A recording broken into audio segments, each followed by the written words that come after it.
night at the Ashen Cup, the floorboard's grown with sin, and Vreether drags the iron cage to let the fiend come in. In the balcony doorway, Seentel's daggers start to glow, a wall of spectral blades to stop the passage down below. But she shoves it through the shimmer, through the glass and through the bone. Halser's fuzzy hands emerge to claim the imp alone. A flash of shadow in the night, a cage that's light and bare. She vanishes to Avernus, leaving only cold despair. Banished to the forges where the iron heart beats slow. Mino rose the iron lung where the shackled souls all go. An infinite line of the cinder blackened, marching to the roar. The hammer falls like judgment on the metal of the floor. Thousands of years of screams are pressed into a single coin, in the screaming mint of suffering where the wretched souls all join. You know, usually when we talk about a medical diagnosis, there's this expectation of precision, like engineering or something. Right. It's very binary, broken or not broken. Exactly. You break your arm, the x-ray shows that jagged white line, and the doctor just points and says, there it is, problem identified. It's clean. Yeah. And honestly, it's comforting. We really like things to be visible and easily categorized. Yeah, but then you step into the world of neurodevelopment or extreme psychological trauma, and suddenly that x-ray machine is just useless. You're looking at a diagnostic landscape that is entirely murky. Completely. The muddy waters, so to speak. Right. And that absolute definition of diagnostic muddy waters perfectly captures the psychological landscape we are navigating today in this deep dive. Oh, absolutely. It's a mess. So to set the scene for you listening, imagine you're standing right in the middle of a soot-dark tavern in the Bronze Citadel, and you're looking at an intelligent imp locked in an iron cage. The Ashen Cup. I mean, it's less of a tavern and more of a staging area for despair, really. Yeah, that's a good way to put it. We've got a stack of session notes here, specifically focusing on the harrowing events of Session 10, the last work of Cicerox, Part 3. Which is just a massive pressure cooker of a session. Oh, it really is. And the mission of today's deep dive is to unpack this pivotal, emotionally shattering night.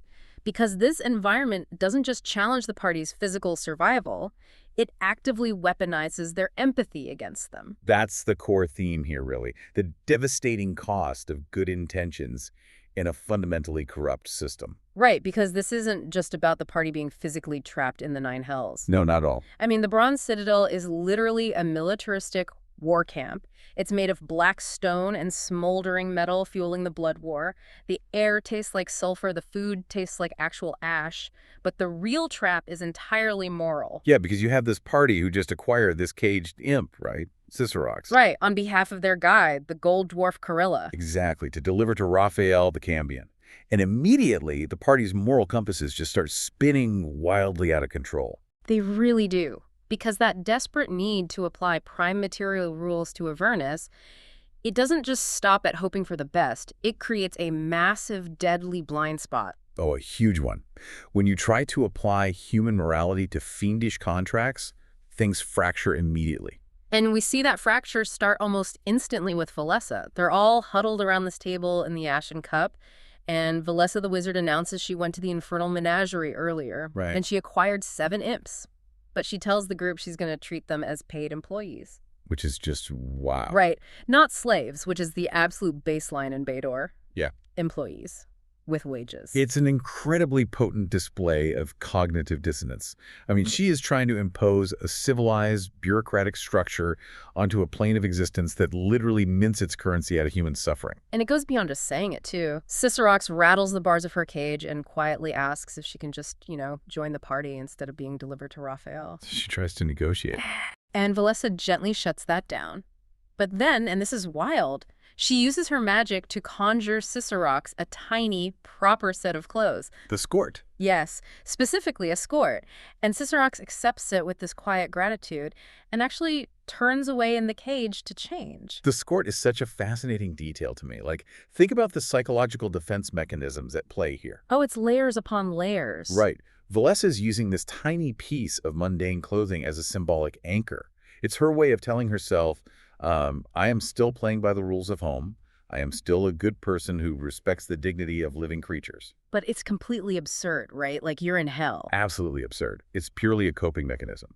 And it contrasts so sharply with what Vagfrir is going through. Yeah, let's talk about Vagfrir, because she operates as the party's maternal figure, the protector. Exactly. For her, human trafficking, even if the package is a fiend, is a hard line. It violates her core identity. So she pulls Valessa aside and suggests they ditch the Raphael plan completely. She wants to hand Cicerox over to Nalzura instead. The Arcanoloth they met earlier. Right. Who offered them a deal, a way home. But Vagfrir is trying to find a moral high ground in a landscape where the ground itself is made of shifting, burning compromise. Yeah, she's desperately searching for a clean exit. I mean, trying to hold on to a soul in Avernus is like trying to hold on to a live grenade, right? Right. And empathy is just pulling the pin. That's a great way to look at it. The longer you hold it, the more likely you are to destroy yourself to save it. Okay, let's unpack this for a second. Isn't Vagfrir just falling for the classic lesser of two evils trap here? How do you mean? Well, it's like trying to decide whether to hand a hostage over to the mafia or a drug cartel. Like, Raphael and the devils are the mafia. Like, they have strict rules and contracts. Sure. Nalzura and the Yugoloths are the cartel mercenary, unpredictable, loyal only to coin.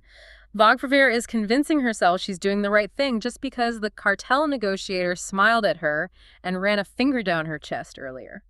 I completely disagree with that analogy. Wait, really? How so? Because Carilla isn't the mafia. She's an independent contractor trapped in a corporate nightmare. If she loses that imp, it's her own soul on the line. Okay, that's fair. And Nalzura isn't a chaotic cartel member either. Yugoloths are incredibly methodical when it comes to their own self-interest. Vagfrir isn't choosing between two distinct crime syndicates. What is she doing then? She's looking at a system designed to crush her, and she's choosing the illusion of a rescue simply because Nalzura hasn't actively tortured anyone in front of her yet.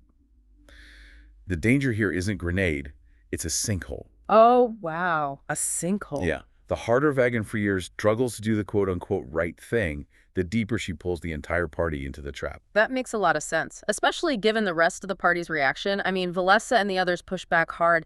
They remind Vagfrir that breaking the contract with Carilla is a massive gamble. Right, because they have no guarantee Nalzura can even get them home. Exactly. And this internal debate over the lesser of two evils gets exponentially more complicated when the abstraction of saving a soul suddenly gets a face and a history. Yes. The fireside chat. This is where the session goes from tense to just devastating. It really does. So Valessa decides to drop an identify ritual on Cicerox's cage. She uses this wildly expensive pearl, clearly hoping to find some hidden magical binding or a loophole in the cage's construction. Right. She's looking for a mechanical solution to a moral problem. But the spell just entirely fizzles out. Nothing happens. Which is such a brilliant narrative beat. I mean, Valessa is relying on the weave, on the immutable laws of magic that she has studied her entire life. Yeah. But Bader suppresses, twists, or outright rejects those rules when they interfere with his own bureaucracy. She just can't logic her way out of this with a spell slot. So with magic off the table, the conversation devolves into this raw theological and philosophical debate. They start talking about gods and the afterlife, and Shane just flat out admits he's an atheist. Which, in Toril, is a massive statement. Oh, huge. We are talking about a world where gods demonstrably exist. They walk the earth. They grant tangible power. Exactly. Atheism in this context isn't just a lack of belief. It's an active rejection of the established cosmic order. It requires an intense level of pragmatism. And Shane's pragmatism is the perfect foil here.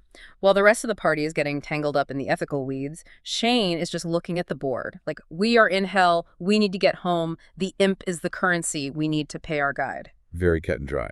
But then Santal offers to introduce Cicerox to their celestial patron. Right. A being whose name is literally incomprehensible. Right. And that is what prompts Cicerox to finally speak up and shatter everyone's preconceptions. She drops the absolute bombshell. She isn't just a fiend born from the ash of the hells. She was a mortal. Yeah. A scribe who lived in Candlekeep. And her big secret, she wrote highly prolific, dark, romantic fiction, smutty chapbooks. Yeah. And to get her books published and gain literary fame across Furrow, she made a warlock pact with a patron who answered to Glazia. The Archdevil of Malbolge. Right. And then she reveals the timeline. The party asks how long she's been down here, and Cicerox says she died in 1378. Okay. She has been dead for over 200 years. Just let the absurdity and the tragedy of that sink in. So wait, this woman was writing smutty fanfiction in Candlekeep, and Hell's HR department decided that was exactly the resume they needed for an promotion. The devil really is in the details. It is darkly hilarious, I agree. But it's also incredibly grim when you look at the mechanics of the soul economy here. How so? Well, usually mortal souls arrive as lemures, mindless, agonizing blobs of flesh. But Cicerox was pulled from the river Styx, her memory intentionally preserved, and promoted to an imp, specifically so her intellect and her bureaucratic skills could be exploited. Wow. And she remembers her life. She describes the things she left behind in her room at Candlekeep. An elaborate gold and black quill, a matching leather-bound notebook. And a gold locket she wore around her neck. Yeah. And here's where it gets really interesting. Why does knowing she's been dead for 200 years make it worse for the party? Oh, because of those anchors. Exactly. It's like finding an antique locket in a pawn shop with a tragic love letter inside. Suddenly, you aren't just holding an object, you are holding the weight of a ruined history. You can't just throw it away. And that is the exact moment the trap snapped shut on Vagfrier's psyche. Those physical anchors introduce a horrifying sliver of hope. Hope is dangerous down there. Very. Because if that gold locket was buried with her, resurrection magic might actually be possible. It transforms Cicerox from a lost cause, a generic fiend, to be traded into a tangible, specific person with a history. You're holding a 200-year-old history in your hands. It's not just a package anymore. It's a writer who made a bad publishing deal. Exactly. The abstraction of a soul in hell becomes the terrifying reality of this specific person sitting in front of me. And knowing she has been trapped for 2 centuries doesn't make it easier to write her off. It makes the injustice of handing her back to the system feel infinitely heavier. Which brings us to the Midnight Mutiny. The philosophical debate winds down, and the party tries to sleep. Valessa literally hides under one of the beds. Which is just a perfect visual of their current psychological state. Totally.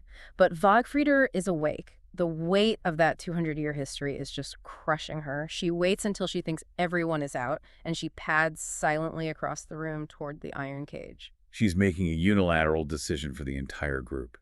She has completely bypassed consensus and is acting entirely on her own compromised moral compass. But the stealth check fails. Or at least it isn't high enough, because the moment she gets near the cage, Cicerox wakes up. And Cicerox is terrified. Oh, completely. Vagfrieder whispers that she's taking her to Nolzura, and Cicerox absolutely panics. She refuses. She insists that the Abyss, which is where the Yugolovs and demons are from, is no better and likely far worse than whatever Raphael has planned for her. Right. She actually threatens to scream and wake the entire inn if Vagfrieder touches the cage. And look closely at what is happening here. Cicerox is exercising the only tiny fraction of autonomy she has left. She is choosing the devil she knows over the demon she doesn't. Yeah. And Vagfrieder is entirely ignoring her. Right. Vagfrieder is trying to save a victim who is actively begging not to be saved in this particular way. Vagfrieder's need to be the savior, her need to feel like she's doing something good, is completely blinding her to the actual stated needs of the person she's trying to rescue. It's the ultimate toxicity of the savior complex. The autonomy of the victim becomes collateral damage to the savior's need for moral validation. Man, that's heavy. So Vagfrieder, panicked that Cicerox is going to wake the room, slips out onto the balcony empty-handed. And who is waiting in the shadows? Nolzura. Of course. The Arcanoloth is standing there, arms crossed, pouting that her prize hasn't been delivered yet. And Nolzura uses that charm. She whispers that all Vagfrieder needs to do is dart back inside, grab the cage, and bring it out. Just rip off the Band-Aid. It is a tactical masterclass in manipulation. Nolzura doesn't argue theology or ethics. She just offers a clean, easy out to someone who is currently drowning in moral complexity. And Vagfrieder takes the bait. But I have to ask, how could Vagfrieder be so blind to Nolzura's manipulation? It's like a drowning person grabbing onto an anchor because it looks like a life preserver. That's exactly it. She was so desperate to save Cicerox from the Cambion that she entirely ignored Cicerox's own frantic pleas not to be taken to the Abyss. Because when you're desperate, you only see what you want to see. She thought she was making a localized heroic choice, but she had forgotten the golden rule of Avernus. Breaking a contract always brings hellfire down upon you. And the hellfire is coming. So Vagafrier bolts back inside and snatches up the cage, but it looks empty. Cicerox has turned herself invisible. A defense mechanism. Right. Vagafrier is shaking the cage, trying to figure out if the imp is even still inside.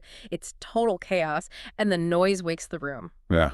Valessa, from under the bed, pokes Carilla and warns her. Carilla sits up just in time to see Vagafrier making a break for the balcony doors with the cage. And this is where the systemic breakdown of the party's social contract reaches its absolute climax. Ciantal reacts instantly.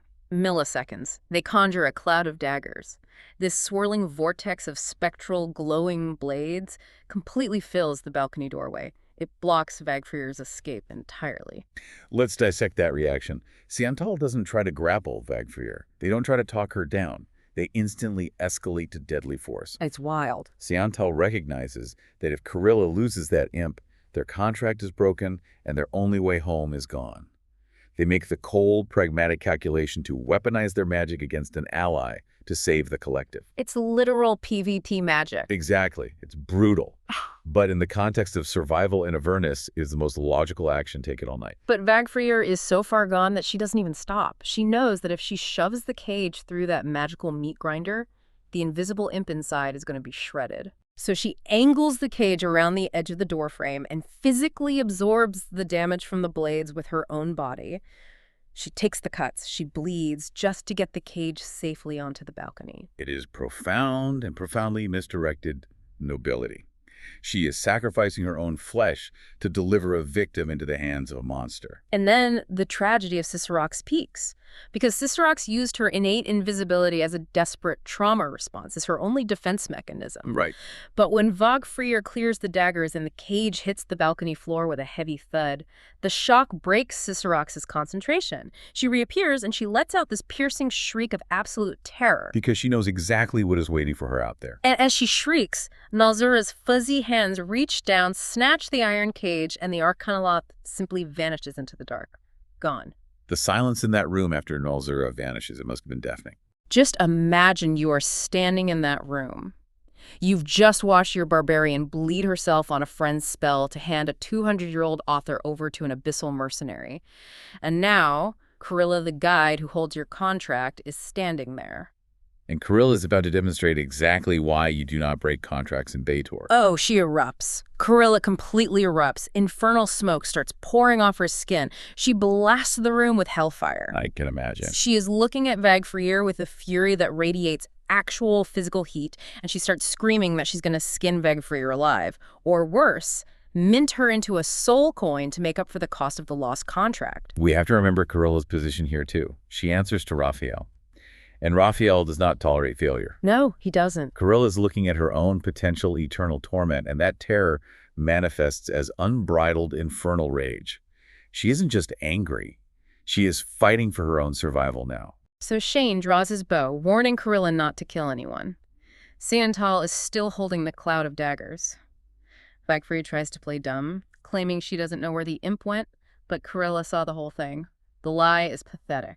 It really is. Carilla lunges forward, speaks a single word of infernal power, and casts banishment. Vagafrier vanishes in a puff of smoke. And here we need to look at the mechanics of this specific spell. Normally, banishment is used defensively to send an extraplanar entity back to its home plane. Right, like sending a demon back to the abyss. Exactly, but Carilla is an infernalist. She weaponizes the spell. She doesn't send Vagafrier back to the prime material plane. She banishes her deeper into the hierarchy of the hells. She sends her to Minaros, the third layer of hell.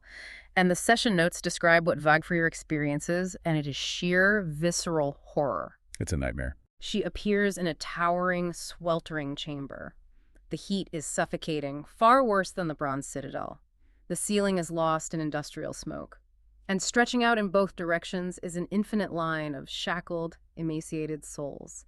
They are blackened with soot, trudging forward in absolute silence. This is jangling Hyder, the city of chains, or somewhere adjacent to its endless industrial sprawl. And what Vagafrier is witnessing isn't just physical torture, it is the systematic industrial obliteration of identity.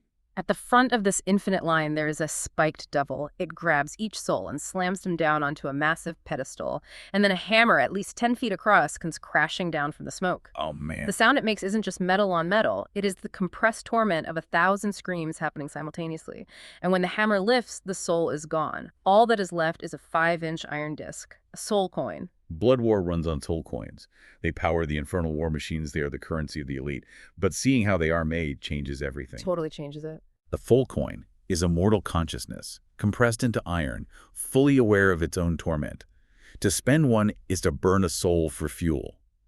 And Kurilla just explicitly threatened to turn Vagryvor into one. Imagine you are standing on an assembly line, but the raw material being crushed is human consciousness, and you know you are next on the conveyor belt. Vagryvor feels the ground shake with every blow of that hammer, but the true horror is that she feels her own feet moving forward in the line, one step at a time. She is powerless to stop it. Let's talk about what this means for a barbarian.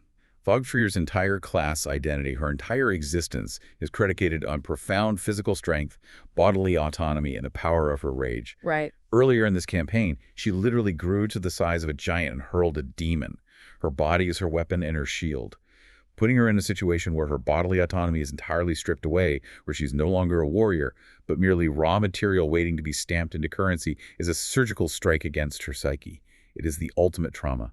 The auditory processing of that forge hammer, the sound of those screams, it completely breaks her. And this makes me wonder, does Kurilla understand the psychological damage she just inflicted, or is this just standard infernal discipline to her? I think it's the latter, which makes it even more tragic. Devils rule by fear, hierarchy, and consequence. To Kurilla, showing Vagfrir the Soul Forge was just a localized demonstration of consequence. Like a warning shot. Exactly. But Kurilla drastically miscalculated the fragility of a mortal psyche that hasn't spent centuries acclimating to Baator. She thought she was giving a harsh lesson. She was actually inflicting pure clinical trauma. And that miscalculation is what leads to the snap. So back in the Ashen Cup, Valessa is desperately negotiating. She uses her high intelligence and charisma, somehow talking this furious, smoking dwarf down enough to drop the concentration on the spell. Impressive, honestly. Right. So Vagfrir reappears in the room, but she is entirely hollowed out, trembling, cold. The righteous conviction that drove her to steal the cage is just completely gone. The adrenaline is gone. The fight-or-flight response has been entirely short-circuited by existential dread. But Kurilla is still there. She's still seething, still radiating infernal heat. And for Vagfrir, the sound of that massive forge hammer is still echoing in her skull. And then she snaps. Yeah, she does. Driven by pure, unfiltered terror and an overwhelming surge of survival instinct, Vagfrir lunges. She grabs Kurilla, their guide, the one who holds the contract, and hurls her bodily through the balcony doors. She defenestrates her. She sends the dwarf falling 3 stories down and 30 feet out into the pitch black of Avernus. It is a breathtaking escalation of violence, just raw, traumatized violence. The room goes dead quiet. Valessa, with this chilling, icy calmness, immediately grabs a blanket and wraps it around Vagfrir. She swaddles her like a catastrophe victim. Valessa then points out to the group, with zero panic, that Vagfrir just threw their only ticket home out a window. Look at how the party processes this trauma. Valessa intellectualizes it immediately. She moves into triage mode. And Shane? Shane just goes back to bed. He looks at the situation, realizes it's completely out of his hands, and literally goes to sleep. Shane shuts down and seeks routine. Vagfrir resorts to explosive violence. But the most devastating moment is what Vagfrir does next. Right. She's swaddled in this blanket, basically catatonic, but she reaches into her pocket with shaking hands. She pulls out Nalazar's calling card. The guarantee. The card the Arcanoloth gave her earlier that day, the one that supposedly guaranteed them a way home if they handed over the imp. She tries to activate it, and the card just dissolves into ash right between her fingers. And as the ash falls, the mocking laughter of the Arcanoloth echoes through the room. It is the absolute crystallization of betrayal. Vagfrir started this evening as the moral compass of the group. She tried to impose her ethics, her need to be a savior, onto the Hells. Yeah. And Avernus took that need, twisted it, and broke her with it. She ended the night by committing an act of raw violence against an ally, and her reward was a handful of ash. She became the monster she was trying to fight, and she gained absolutely nothing for it. So, what does this all mean? It perfectly symbolizes the harsh realization that there are no good guys to make deals with down here. Every offered hand holds a knife. The party is now completely, utterly stranded. They really are. They have no guide, the imp is gone, the backup plan was a lie. It's like you're in a lifeboat, and because you didn't like the captor's rules, you burned the lifeboat down. Are they entirely to blame for being trapped, or did Avernus simply do what Avernus does, corrupt every good intention? Both, really. The plane itself acts as an antagonist. It's designed to do exactly this. It presented them with impossible choices, twisted their loyalties, and punished them for trying to find a middle ground. Now, their only options are to rely on a vague contact Valessa made earlier, or attempt a highly suicidal infiltration of the House of Hope. The system is closing in on them. It is a devastating arc. From trying to maintain humanity by conjuring a tiny skort, to a botched midnight rescue, to the traumatic horrors of the Monaro Soulforge, and finally to tossing your guide out a window. The descent from misplaced prime material optimism to absolute infernal despair was rapid. But psychologically, they earned every single step of that descent. It really makes you think about your own moral high grounds. We all have lines we say we won't cross, ideals we swear we will uphold. But this session asks a terrifying question. How quickly do those high grounds crumble when your actual survival, when your very soul is on the line? Exactly. When the system around you rewards cruelty and actively punishes empathy, how long can you hold out? And I'll leave you with this final thought. If the Hells can take the party's most protective, empathetic member, the one who wanted to save everyone, and turn her into someone who hurls an ally out a third-story window out of pure trauma, what will the Hells do to the rest of the party before they find a way home? That's a chilling thought. When you are trapped in a system built on suffering, is maintaining your morality a luxury that will ultimately get you killed? The room is dead quiet, the guide is in the dust. I reach for an Halzer's card, the only thing to trust. It dissolves like cinder, it crumbles into gray. Our ticket out of Avernus has simply blown away. Foolish mortal, did you think I'd help you home? Stranded in the ash, stranded in the dark.